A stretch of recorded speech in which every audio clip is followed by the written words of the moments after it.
The warm-ups, so anyone younger than us their minds will be blown by this. Even people of your age or slightly younger. Do you remember the warm-ups when we were kids? Basically, there'd be one or two footballs, wouldn't there? Everyone would stand in the middle of the goal, and then one or two people would just stand up wide and just cross it in, and we'd all just try and score off the cross. Yeah. And sometimes it'd be a dad that fancied himself as a player, just crossing it in, and we'd be in the middle, just trying to head it into the goal. Oh, there's no warm-ups back then. None at all. No, you might run across the pitch. I laugh. I laugh at that. I laugh at them. The only team that used to do that were Castell that played up on the top by the leisure centre. That was Craig Bellamy's team. And they used to run back and forth across the pitch, just jog, heels up, basic stuff, little stretch and all that. And we used to look at them and go, wow, they're so professional. because they used to run across the pitch a couple of times. And we're all just stood in the middle of the goal. Yeah, I think back then, kids, it's different now. It's probably totally different now. Yeah. But back then, it was just get together. Like you said, a couple of balls, just kick it, shoot at the keeper. The keeper's just getting a workout. But mate, the goalie be sweating by the end of the warm-up, but everyone else hasn't moved. I think the same was gone. That was the same with Parks football, wasn't it? Yeah, definitely. You want to see his warm-ups now? You could land a fucking airplane. The amount of cones that are down on the pitch. It's too much. It's too much. The game I was at yesterday, right? I walked out onto the pitch and I looked around and I thought, fucking hell, 20 odd years I've been doing this.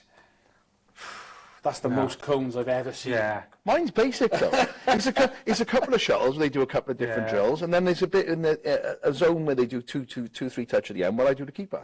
There is a lot of cones, but that's just the area that I use. It's commitment though. To say I'm right because we were 3-1 down half time, so maybe the other team were.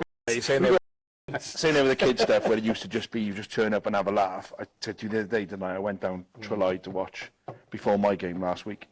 And there was an under-14s game with a fucking VEO. And I'm stood there literally sending messages to people going, fuck my life. Under-14s football, and there's a VEO. My kids turned up going, can we have a VEO? I was like, no, you can't. It's too much. Do you know why they want it though? Yeah, because they want to go back when they score, when they score, or even, gone on a mazy run or anything and go, oh, look back at it. I suppose it's good when you're older, if you've got that, haven't you? Like to look back when you're a kid. I think it's that, because we had, for a couple of years, when Lanrumney were playing down at the rugby club, we had Chris Galton's wife video in every game. Yeah.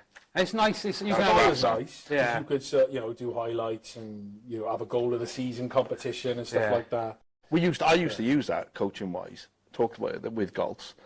If he conceded a goal, and it wasn't very often, and he'd send it to me. We'd look at it together, but half the time he'd send it to me and he'd go, "I've taken off on the wrong foot there, or I should have gone top hand and I've gone bottom hand." It's good for that where you've got a goalkeeper. We talk about off camera, a goalkeeper who's that critical of themselves. Like they're fuming, they've conceded one goal. Yeah. And it's like, I should have done that, I should have done that. Other keepers, you try and go, you're too slow off your line. No, bruv. It's like, don't even start. Well, they're more doing it now, though, when they're filming it. Look like Ely Legion 40s. Now, they do it, don't they? I'm sure they got a tick. Like, I go and watch the lads. They put their socials on. It's brilliant. Yeah, the Amy Winehouse tribute, lad. It's like the Legion. Brilliant. They're brilliant. Like Pewee played.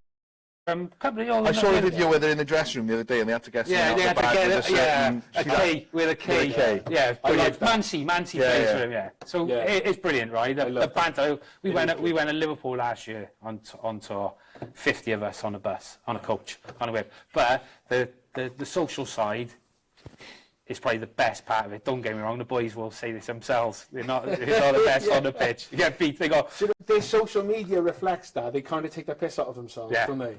It's one of the best we follow on TikTok. They do, like, man of the match, piss pig. Stand up on a chair, like your kids again, neck your back. And then one of the boys, Barney, he goes around with a Snapchat with the faces. Have you seen it? So you might even be in the pub, you're not even thinking... He's talking to you, and next thing you know, you see it on social media, and you got your big. You look like a dog. When he interviewed me back last year after one of the games, and it was me and I can't think who it was, one of the lads, and he just done the funny face on us. And I looked back, and he put it on Facebook. I was laughing my tits off. It was brilliant. That's what you want, though, mate. That's what you want, banter. At that age, shall I say? Oh, mate, 100%.